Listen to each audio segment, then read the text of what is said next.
মুখ্যমন্ত্রী একবার আমাদের কাছে আসেনি, সকাল 9টা থেকে এখন বেজে গেল 5টা, মুখ্যমন্ত্রী একবার কোনো প্রেস করেনি। ঠিক আছে, ধাপাকাণ্ডে নিহত অধীর মাইতির মৃত্যুর পর এভাবেই ক্ষোভ উগরে দিয়েছিল তার পরিবার।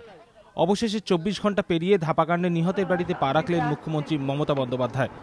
বৃহস্পতিবার রাত 8টা নাগাদ নিহত অধীর মাইতির বাড়িতে গিয়ে তার পরিবারের সদস্যদের সঙ্গে কথা বলেন মুখ্যমন্ত্রী। অভিযুক্তদের শাস্তির দাবি তুলে মুখ্যমন্ত্রীর সামনেই কান্নায় ভেঙে পড়েন তাঁরা।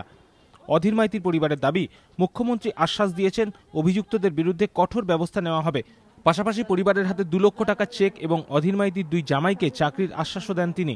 আমাদেরকে সহায়তা করে বলেছেন, সাহায্য সব রকম ভাবে ওনার কাছ থেকে আমরা সাহায্য পাবো, উনি এটা আশ্বাস দিয়ে গেছেন। হ্যাঁ, উনি বলেছেন যে ওনাকে অ্যারেস্ট করার জন্য আমি অর্ডার দিয়েছি, পুলিশ ওনাকে খুঁজছে। কিন্তু যে ঘটনা ঘিরে এত বিতর্ক, সেখানে যেতে এত দেরি কেন? গার্ডেন রিচ কাণ্ডের প্রায় 52 ঘন্টা পর পূর্ব মেদিনীপুর থেকে ফিরে নিহত এসআই এর বাড়িতে এসেছিলেন মমতা। তা নিয়ে বিস্তর জলঘোলা হয়। রাজনৈতিক মহলে প্রশ্ন উঠেছে, সেই ঘটনা কি মুখ্যমন্ত্রী এত তাড়াতাড়ি ভুলে গেলেন? অন্যদিকে ধাপাকাণ্ডে ধৃত শম্ভুনাথ ঘনিষ্ঠ পেটকাটা বাবলু এদিন চাঞ্চল্যকর অভিযোগ করেন। বলেন, কাউন্সিলরটি তাকে ফাঁসিয়ে দিয়েছে।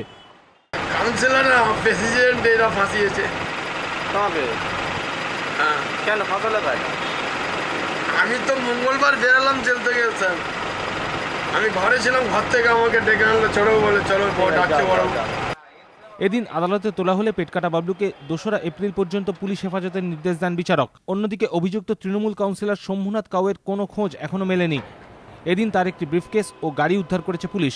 অর্ণব মুখোপাধ্যায়, পার্থপ্রতিম ঘোষ ও রঞ্জিত সাউ, এবিপি আনন্দ, কলকাতা।